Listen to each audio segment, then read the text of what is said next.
It is only mid-September, but the Salvation Army is already thinking about Christmas. It is one of their most important seasons for fundraising, and because of the pandemic, their Red Kettle campaign is already underway.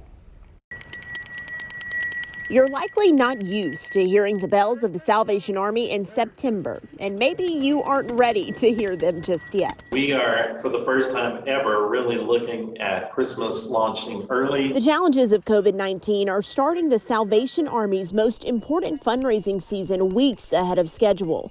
While shoppers usually don't see their iconic red kettles out until mid-November, Major Andrew Wiley says the jumpstart is necessary with the inevitable changes coming to the holiday. With less foot traffic and many people shopping from home, we've been doing that so long we've gotten used to it. And so it does raise some concern for us about what our kettle season is going to look like. It's not clear whether or not bell ringers will be able to station outside of shop doors during the pandemic.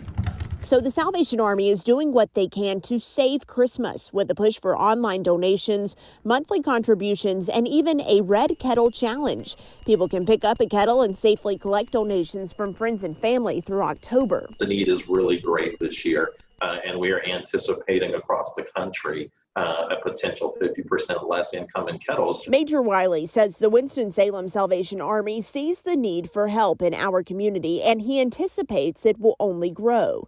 They've been able to make changes to safely operate food giveaways, the Boys and Girls Clubs as virtual learning sites, and their family shelter.